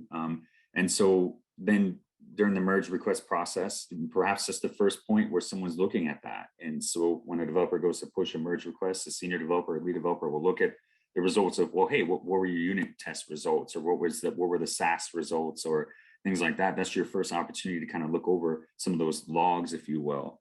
And then it continues on through the whole pipeline process. You continue to dynamic application security testing, and then you go into, so if you're using containers, you're going into looking at those logs of container security testing. But I think that for us, at least for us personally, at our organization, is how and who. So who do we have looking at those things along the whole process from beginning to end? And how involved do we need our security people to be on that? And then how can we get an AO to view the world a little bit differently than they did before? So I know that was a lot, but I guess just to sum that up, try to look at those logs that are automatically generated from the processes that you've introduced through a DevSecOps methodology, and then determine who should review those, and then going to how can we automate that process. That's just where my head goes. Okay, great. Yeah, thank you. And then Bill, where does your head go? Compliance. That's security and compliance together. It's a whole new term. Everybody's heard it here for the first time, right? So security and compliance, two fundamentally different aspects. I would say you can be secure and still be uncompliant, and you can be 100% compliant and 0% secure. So what is the difference between both of those? Security is really just an external posture. What you're doing from a security perspective is you're protecting your assets, your organization assets, whether it's data, physical infrastructure, whatever it may be, from some external threat or potentially an internal threat, right? So you have threat protection. Compliance has to do a lot with third-party and/or contractual requirements. So I could be completely secure, but not be meeting some type of finance industry, some industrial compliance, or in the DoD, some compliance specifications in the DoD, but I technically could be 100% secure from anybody actually being able to make any ill advances on my software and my system. So when you start looking at those perspectives and bifurcating security, is there compliance to security standards? Yes, but looking at them from two top level things. Security is protecting your assets. Compliance is ensuring that what other regulatory and third party requirements that you're expected to meet, the external people, that you are meeting those, and you can validate that you're meeting those in an effective manner. So that's how I look at security versus compliance and the difference. Awesome. Thank you, guys. Okay, so then let's talk about how this relates to DevSecOps. And the question actually is, did DevSecOps forget compliance and audit? So starting with Dennis again, what are some of your thoughts around that topic? So historically, my basic research says yes.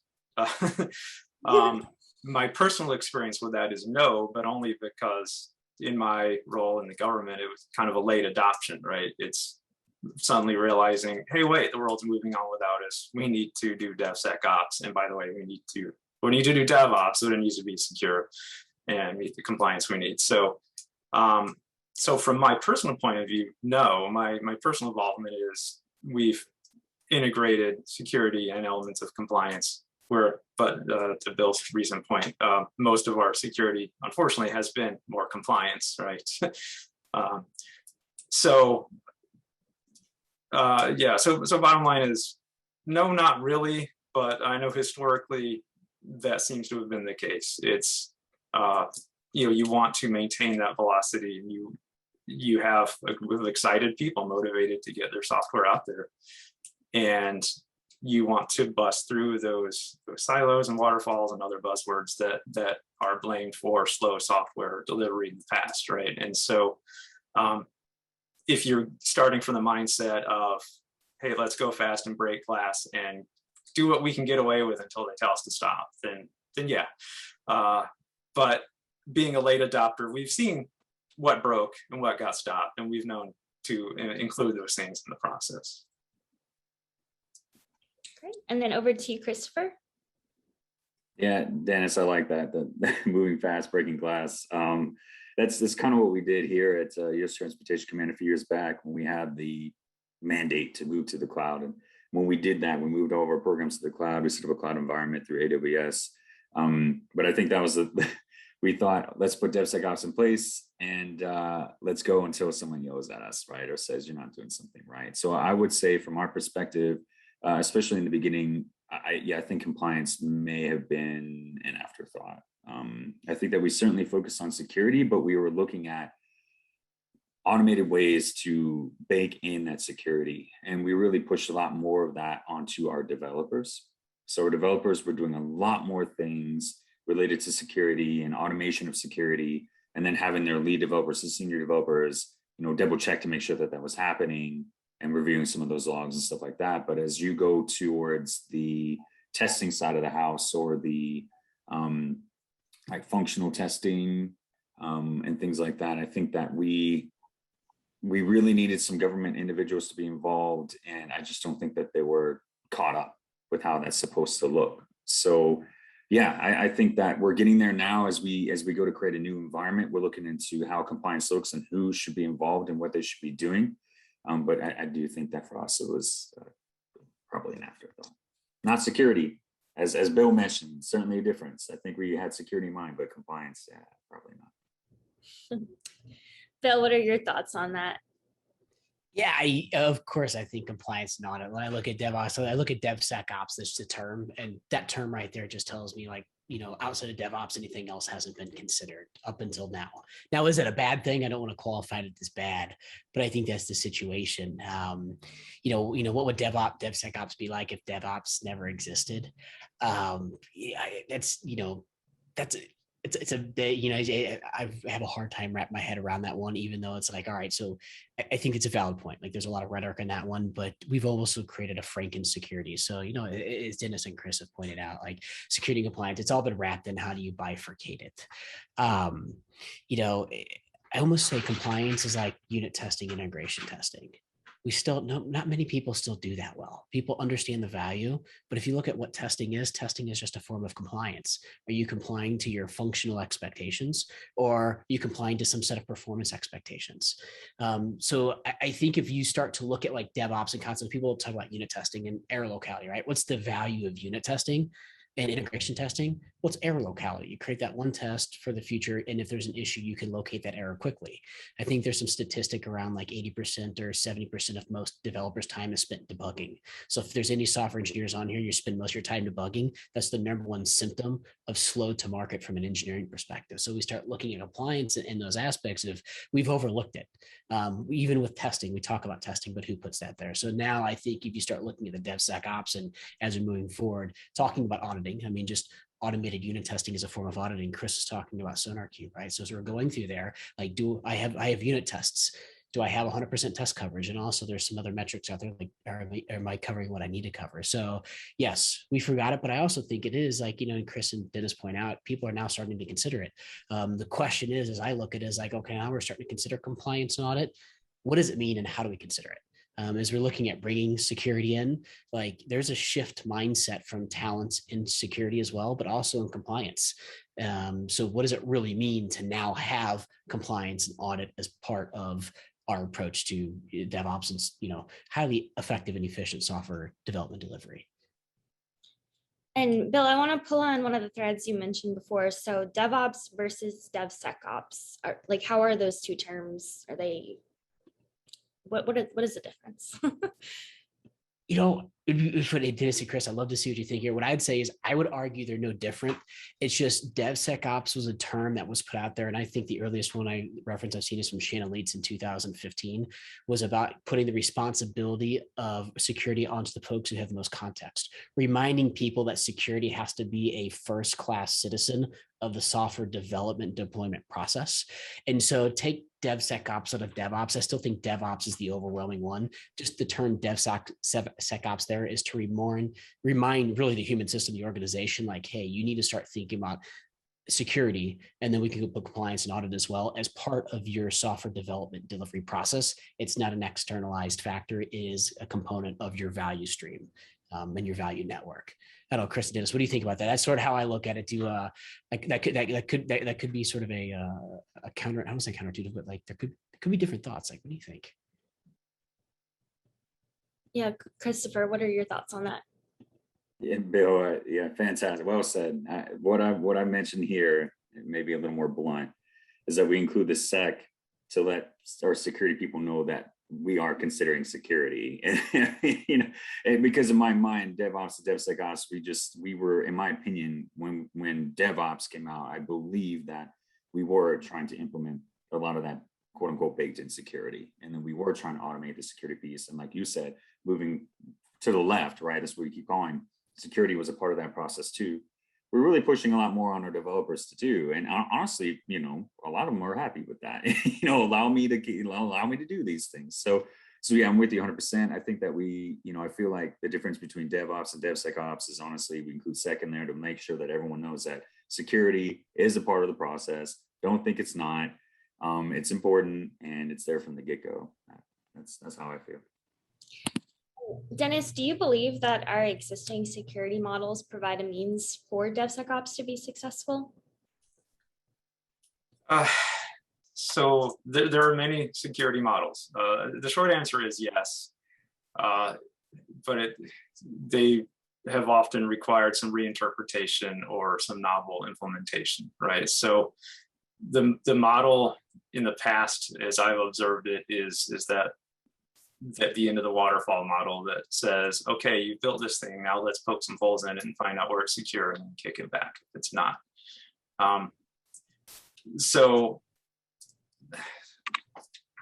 I guess, you know, where I go with that is we have learned how to shift those things left to look at how do we design from the beginning to avoid problems in the downstream. But more than that, you kind of take a step back from the models and you have to re-examine what were the models built on? How do we accomplish that? How do we, in this case, we work with AOs who have wide latitude, authorizing officials, wide latitude to accept risk for the products that they certify. So what are some creative ways you can work with them to ensure that their needs are met, that the risks that they are looking for have been sufficiently, to the best of our ability, answered.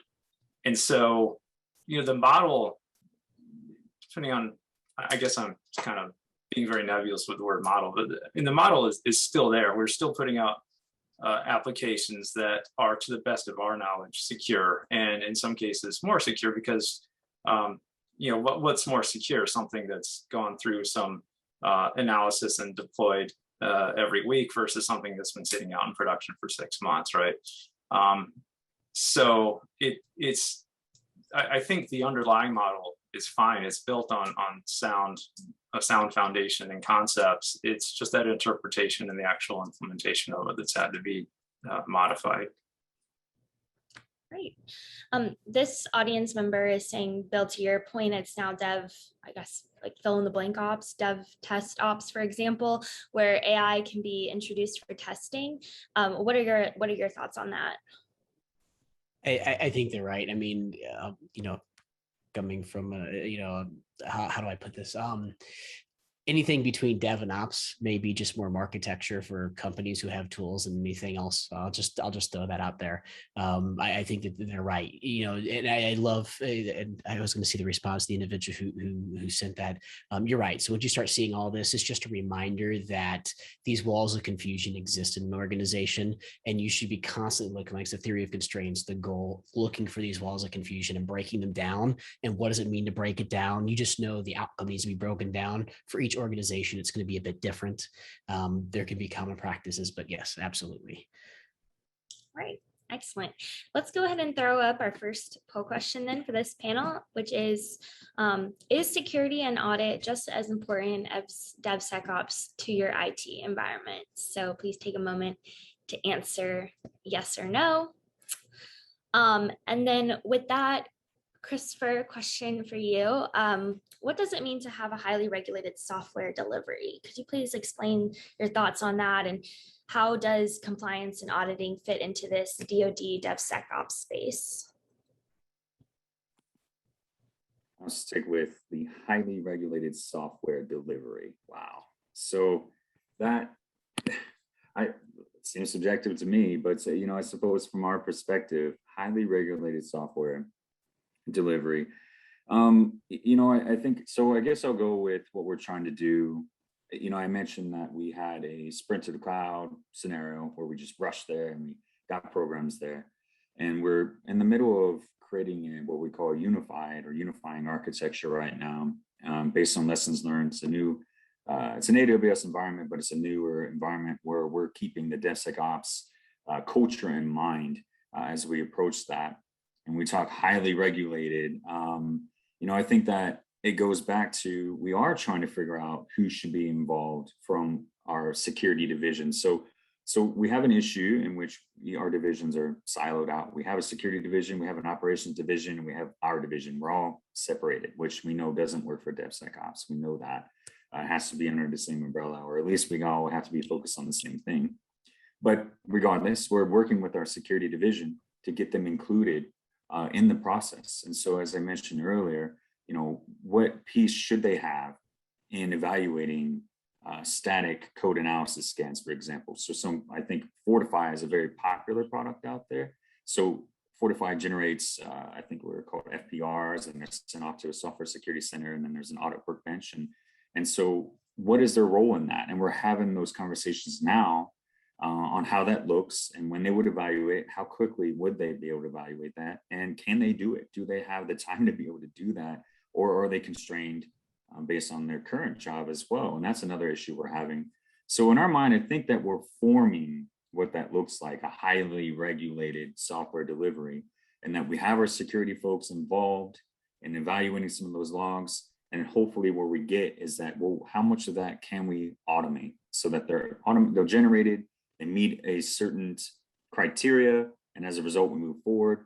Man, I could go into functional testing as well and working with the functional community on that as well. So yeah, I think that we're really forming what that highly regulated software delivery looks like. But I would say generally it involves those security people being highly involved in that process and evaluating the quote unquote artifacts that you get out of a pipeline. Fantastic. Do any of our other panelists want to weigh in on that, on highly regulated software delivery? Go for it, Dennis. Oh, race to the button. Always race over now. Yeah, it's hard to really inspire discussions on topics like this. It's because it's just, you don't think about it until it's in the way. When you come at it from kind of a bottom-up approach. So, for example, I mean, to talk about what highly regulated means, if you are someone coming out of school, right, you've learned how to be a developer and you love writing code and you can pound out apps all day that are of probably dubious quality, and you start at a shop that develops highly regulated software, you're looking at this process and probably thinking it's just crazy, the amount of compliance items that the software needs to go through, that you can't just hit compile and then push stuff out to a production server and hope for the best. So I think our big takeaway as we're incrementally putting in tools and processes to address these regulations as we have the need, right? So if we don't have a piece of software that is regulated by certain regulation, we're not going to worry about that until we start having to work that into our process. But for the processes we do have, it really comes back around to what are the external entities that we work with, and what are they looking for? Where can they bend on their process? Again, not at the fundamentals, the valuable things they're looking for, but in the kind of procedural things that take up time. How can we help them streamline? Where can they bend a little bit? And that's just kind of where my mind goes for this regulation is. we care about it, or in my case, kind of get annoyed with it because it feels like it's a barrier to delivery. But the way we work through that is to work with the entities that basically give the rubber stamp of approval. And we show them that we are responsible, that we've taken their concerns into consideration and put them into our processes, our culture, our tools, our guardrails, and that they should have confidence that we will continue to do that, and we will continue to prove that we do that. And so that's what I consider highly regulated software delivery. Is it's not just a matter of compile and push. It's you do go through the automated tests, the merge reviews, the static and dynamic security tests, and all the stuff that's been mentioned already. That's all I got. And Bill, did you want to weigh in? Yeah, Dennis, I'm going to propose something here. What if DevSecOps disappears? There's no more DevXOps. It's just highly regulated DevOps. So you have DevOps and highly regulated, because Chris, what you're going through is a perspective, right? Not everybody in the world, and highly regulated it's a comparative term. Highly is a comparative term. Highly against what standard? Are we talking about, in what industry you're in, right? And how you define regulated to, who's regulating you? So I almost feel like DevSecOps and can we return to highly regulated, because now highly regulated can be defined. You can define regulations, you can define the perspective of low versus high. So as you go into it, I think that when you're looking at highly regulated software delivery or highly regulated DevOps, however you want to do it, it is the understanding and the acceptance of, hey, we have extreme external factors that not somebody else does. And so we have to internally reform and rethink about our software delivery and development process because of these external factors. And it can be external security issues, nation states, like highest security issues you're probably gonna ever have outside of some financial institutions. And, people can argue whoever's there. Then you have, compliance, as you get in this industry, it's extremely high compliance. And, the compliance is just that proof that you accept these social norms and standards for operating in some vertical. So I think that I almost think it's a worthy term to be pushed out there because it puts that perspective. But it's my 2 cents there. It's better than I think it's a better industry term to stick around than DevXOps because of as I go back to the architecture confusion sometimes. Mm-hmm. Great. So let's go ahead and put up our second poll question then, which is security integrated into your DevOps process today? Yes or no? And we have a question to follow up along that. What are the best strategies for incorporating compliance and audit into the DevSecOps space? So anything surrounding, best practices on compliance and audit. Christopher, could we start with you?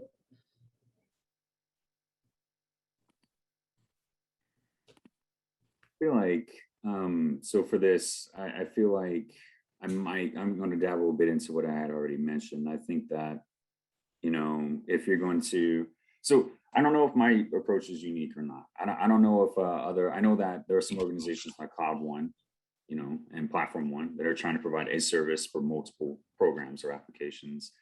And so we're trying to do the same thing within our command. And so from that perspective, if we're going to move forward with compliance and audit, I do believe that we're going to have to, and we've started that process, but I think that it's very smart to include those security people in that process and have them integrated in that process, or those people that are, like-minded in that.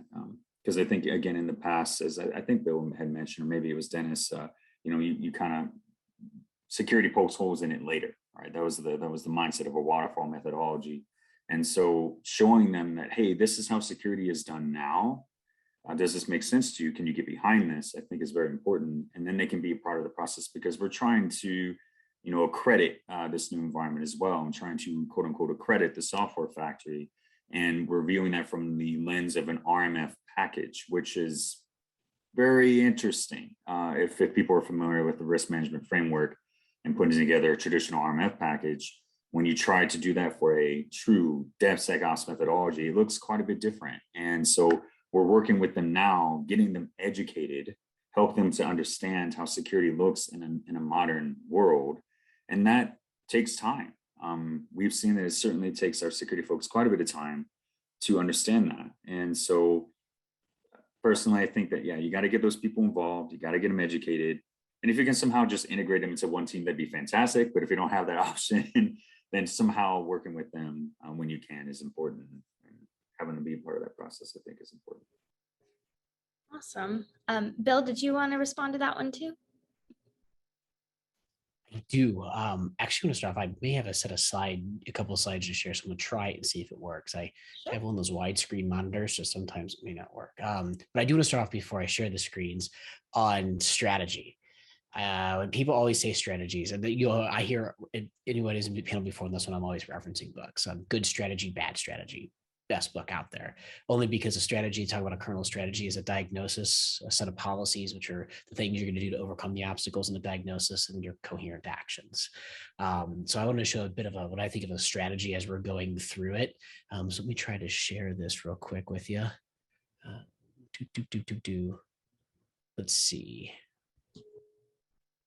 It doesn't give me a presenter view, but is the slide viewable in a good format?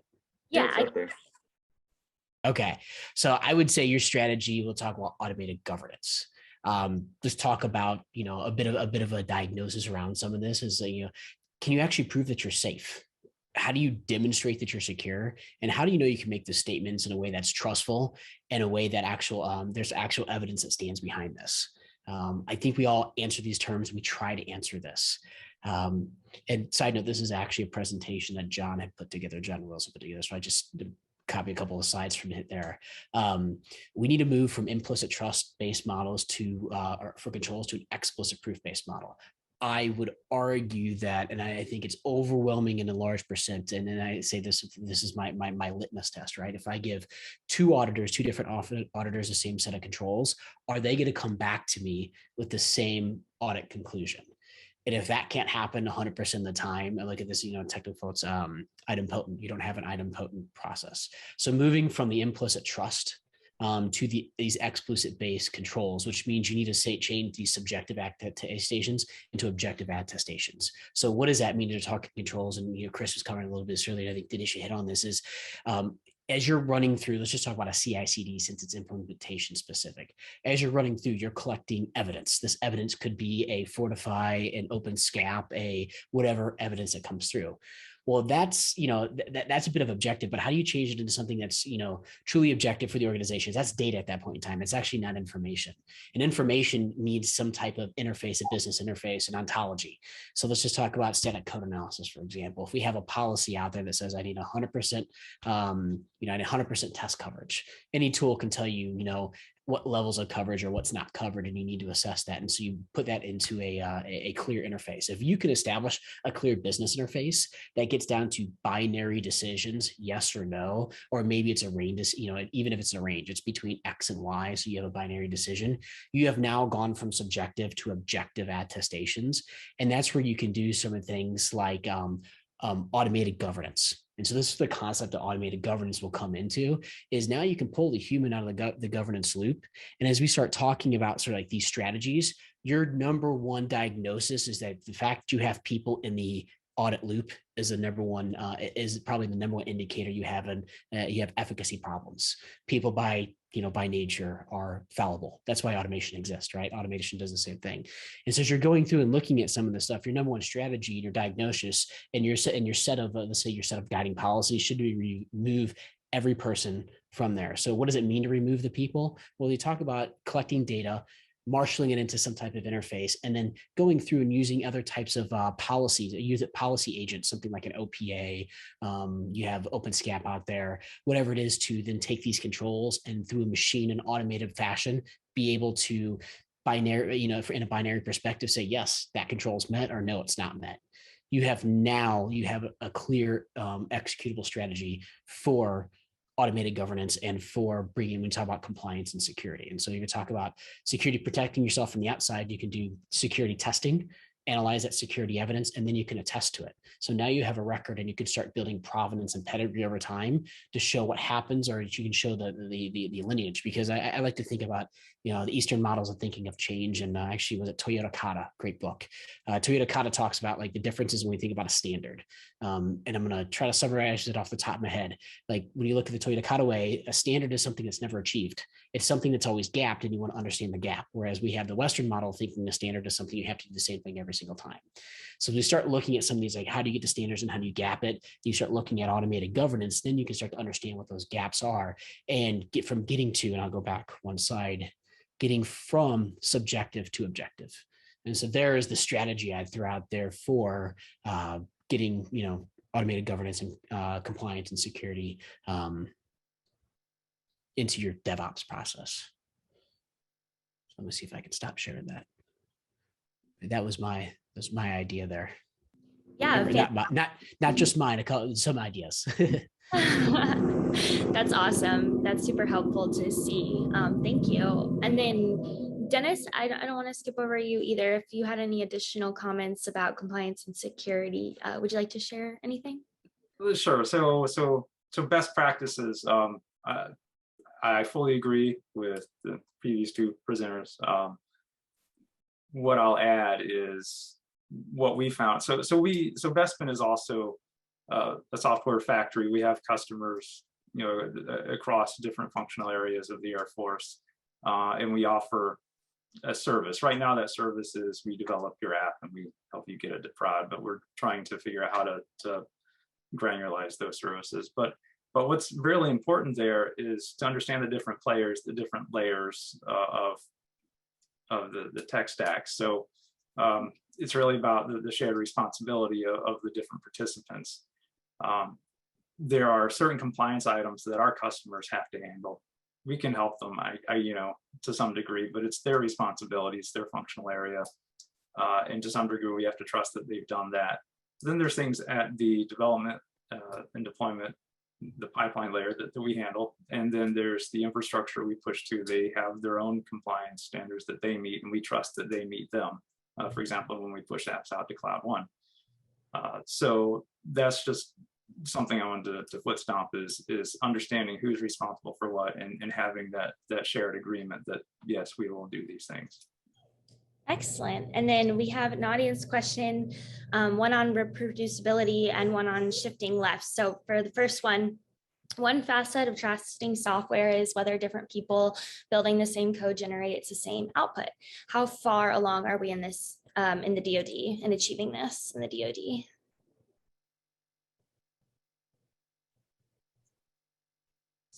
So for us, we have an automated build pipeline, right? So people will commit their code and it will get built by essentially a third party, in this case, automation, and then run through testing. So in theory, you should get consistent results regardless of who builds. It wouldn't be a factor in that case. Okay, excellent. And then the second part, shifting left, maybe Christopher, you can answer this, is when developers are given the ability to run tools more frequently as part of their every work, and the end product is always more robust and therefore cheaper for everyone. How far along are we in achieving this? So I actually like that question. I forgive me if I'm going to put my own spin on this, but we have run into the challenge of requiring development to happen in our cloud environment here recently, and quote unquote forcing, if you will, them to use a specific set of tools in order to develop, which binds development. It binds our developers. And so we've been, with this new method of the unified architecture, we've been looking at, the develop low, deploy high concept, where we get back to just trusting the developers can develop in what we call an IL2, impact level 2 environment, but being more concerned about where the code goes, because it's all about the code. And once you get the code to us, for example, when you push from the source code repository or wherever, and you run the pipeline, you should be good. It almost doesn't matter where the code came from, as long as you ensure that processes are in place to ensure things are secure from there, and you run your pipelines. And as Dennis mentioned, there's certain types of pipelines, the build pipeline and all that. You have certain metrics in place. So, what you're saying about the shift left and having, having them given the ability to run their tools, I do think that, in my opinion, we should allow, and forgive me if I'm off on this answer, but we should allow our developers to develop with the tools that they want. And we should allow them to pull down the things that they need so that they can deliver capability faster and then push through a pipeline, whether it's Dennis, it sounds like Cloud One, potentially, or wherever that may be. And I do think that is where we need to go. And I do believe that it would, in my opinion, if we can provide things as a service, then we do save a significant amount of money. And so I guess I'll just mention one other thing, that we have like 77 different programs, which means 77 different contracts, different developers. If they were all doing their own thing and using their own software factors and their own pipelines, we'd spend a lot more money trying to get them, to get that set up. But if they can point to us and use our one software factory, that can save us quite a bit of money, but we're also giving them the flexibility to develop where they want. I could go on about this for a while. A lot of conversations internally on that topic. Excellent. And Bill, did you want to respond to either of those questions? Yeah, absolutely. I'll try to think both about, like Chris is going around the software factor. Like, you think about the concept of the software factor, and I go back to the word convergence. Like, I go to SREs and I go back to the concept of site reliability engineering, because it is the essence of continuous improvement and converging on a set of standards. And I love in the SRE book, like Google talks about how every single other data center is the same, right? Almost every single component's the same. They the innovation, the thought that they want their engineers to have is, how do you add value to the customers, not how can you configure 100 different data centers, right? That's not the value. So Chris is going, when you think about the software factory, I like to talk about operationalization. This term is, how do you operationalize things? That's industry in general. DevOps is not well operationalized. Yes, I've got Jenkins, I got some CI tool, but I still got 100 stops and it takes me a month to get to production. So going from that perspective, convergence plus the elimination of toil, converging on a standard set of processes and tools. So to that point where every time I can commit to a feature branch, it's going through the whole process. And it may not stop if I'm on a development branch, but I'm getting quick feedback. That's the whole idea of the DevOps process, right? I always go and I ask anybody, can you get from commit to production in 10 minutes? So everything you need to go from commit to production, like, how do you do that in 10 minutes? And 10 minutes is just the assumption of processing time. There are probably some systems that take longer than 10 minutes to process, but the idea is it's just pure processing time to get from there.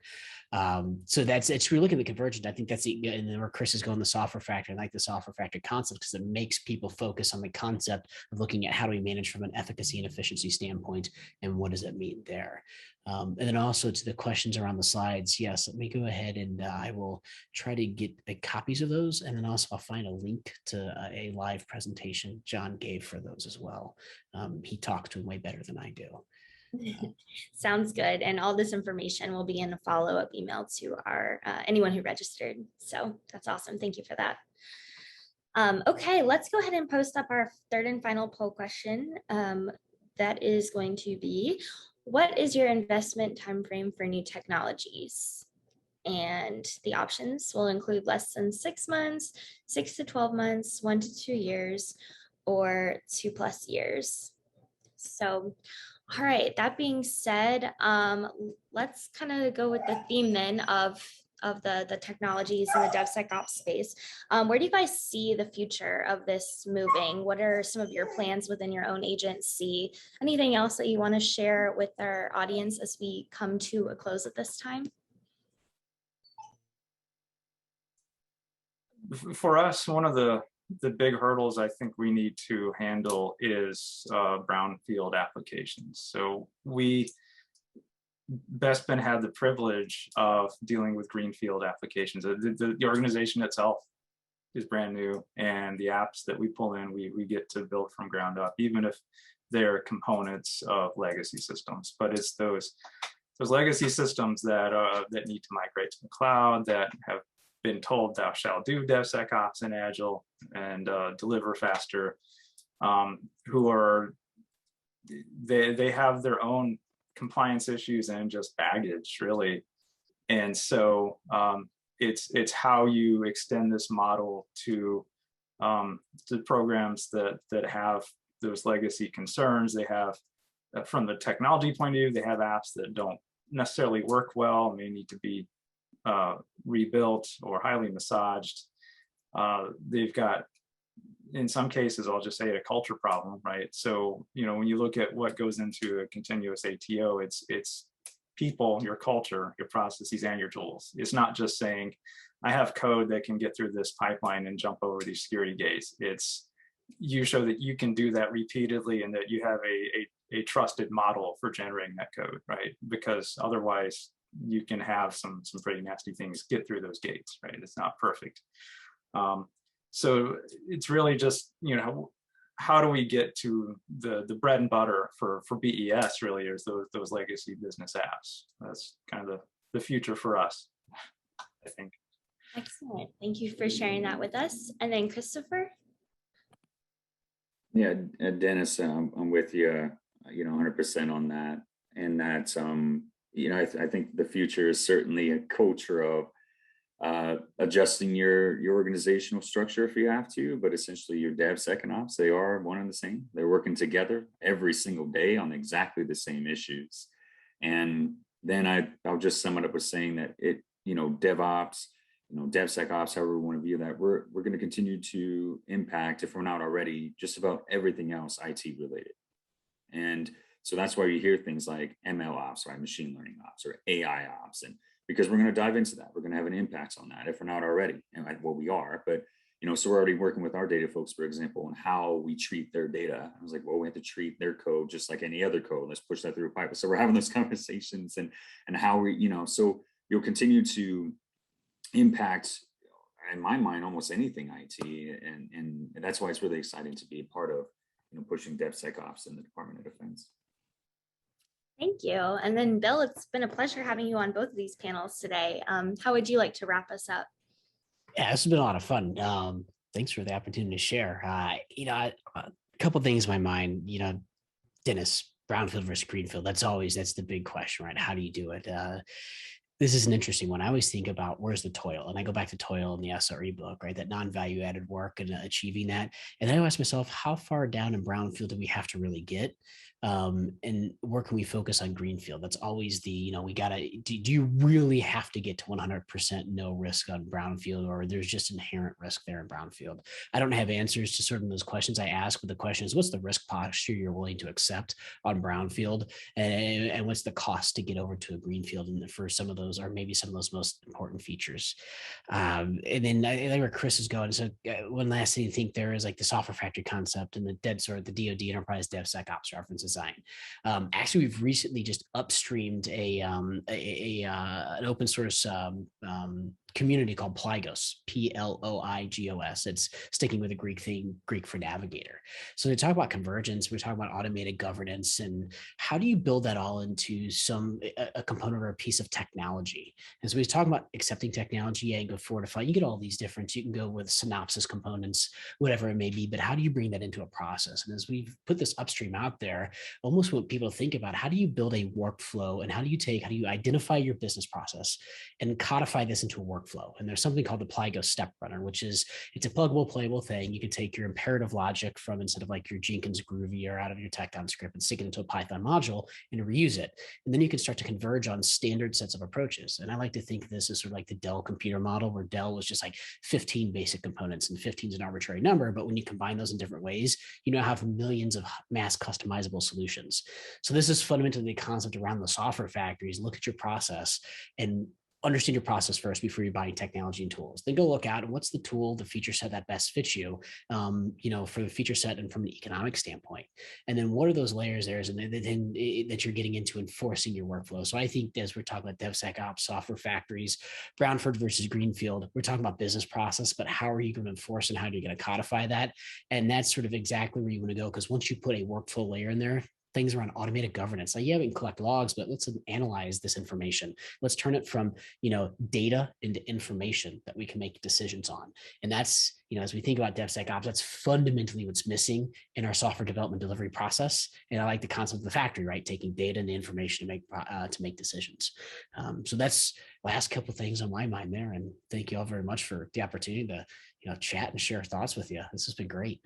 Yeah, thank you guys. It's been such a pleasure. And I want to thank again our partners at Red Hat and Carousel for partnering with us on this event, and all of our panelists and our keynote speaker today, and you all at home. So thank you, thank you, thank you. We really look forward to seeing you at our next event, which is up on the screen now, on why a defense in-depth approach is now critical to secure digital government. So go register for that one. And I hope everyone has a great rest of their week, and we'll talk to you soon.